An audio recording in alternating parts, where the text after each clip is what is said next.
India wants Bangladesh to buy the JF-17 Thunder Block 3 from Pakistan. This might sound crazy to some of you, but it's the truth. Let me explain. This video is part 1 of a 2-video series discussing Bangladesh's MRCA program with a particular focus on the JF-17 Thunder Block 3. In this video, I am going to discuss India's sabotage of Bangladesh's MRCA program and the JF-17's qualifications. Before starting, I want to urge everyone to watch the whole video before leaving any kind of uninformed or stupid comments. Thank you. India's sabotage of Bangladesh military and by extent the MRCA program. Under Awami League, Bangladesh's military was pushed towards Indian interests. Bangladesh Air Force announced that they needed a 4.5th generation multi-role fighter jet in 2018. But for 3 whole years, no deal was signed and there were no further news on this. Then suddenly in 2021, Bangladesh's Air Chief Marshal flew the Indian HAL Tejaj, and rumors and news about Bangladesh potentially buying the HAL Tejaj exploded. At that time, we thought our fate was sealed. Awami League was going to force the Bangladesh Air Force into buying the Tejaj.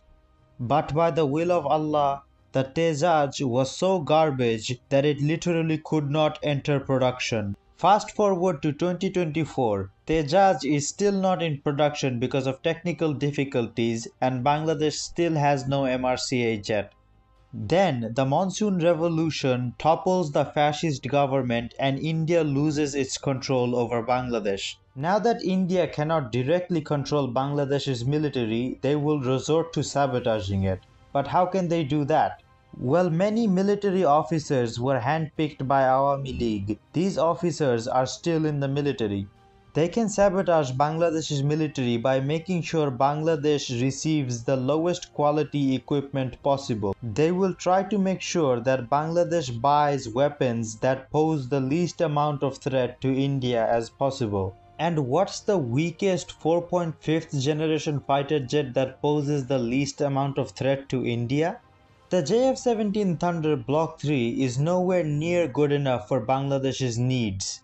There are 2 primary arguments as to why Bangladesh should buy the JF-17 Thunder. One is fueled by pure delusion and stupidity, the other is fueled by a lack of understanding. The delusional argument is that the JF-17 Thunder Block 3 is a cutting-edge fighter jet that can counter every jet in India's fleet. Okay then, let's compare the JF-17 Thunder Block 3 to India's primary fighter jet, the Su-30MKI, using statistics. Speed, JF-17 Mach 1.6, Su-30 Mach 2. Hardpoints, JF-17 8, Su-30 12. Payload, this is a very important one by the way, JF-17 3400 kg, Su-30 8,100 kg. Radar, JF-17 KLJ-7A ISR radar, Su-30 bars PSR radar. So the JF-17 is much slower and carries less than half of the armaments of the Su-30MKI. The only advantage it has is that it has an ISR radar, but this is a temporary advantage as India has already made plans to include ISR radar in all of their Su-30MKIs in the future.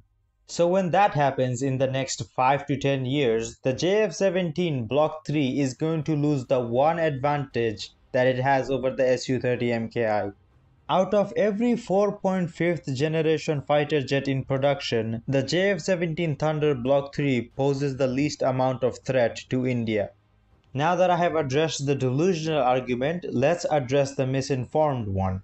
The misinformed argument is that Bangladesh should have a mixed fleet of fighter jets. For example, let's say 3 squadrons of J-10C and 2 to 3 squadrons of JF-17 Thunder Block 3 to boost our aircraft fleet size and have them as backup or support to the J-10C. This suggestion probably sounds really good when you first hear it, but I will explain why this is also a bad idea. It's actually very easy to explain. 2 or even 3 squadrons of a light attack jet like the JF-17 Thunder isn't going to give us any numbers advantage over India. Pakistan operates 160 JF-17s to create deterrence against India. But Pakistan is a much larger country than Bangladesh and they are India's main adversary. So let's say Bangladesh will need half of that to create the same level of deterrence against India. That's still 80 jets or 6 squadrons. I'm going to assume that I don't need to explain to you why that is completely unviable for Bangladesh. Now let's look at things logically. We can either split the money and buy 3 squadrons of a capable jet like the J-10C and buy 3 more squadrons of a light attack jet that'll be an easy target, or we could not split the money and buy 4 to 5 squadrons of a capable jet like the J-10C. So which one of these options logically makes more sense? You tell me. That will be all for part 1. In part 2, I'm going to debunk the lie that Bangladesh only has enough budget for the JF-17 Thunder Block 3 using evidence. I'm also going to talk about what Bangladesh should do for its MRCA program and how we can avoid India's trap. Thank you for watching till the end. Part 2 will come out soon. I hope you watch part 2. If you wish to support me, then like the video and subscribe. We're pretty close to 1100, and yeah, I appreciate you watching till the end. Stay tuned for part 2.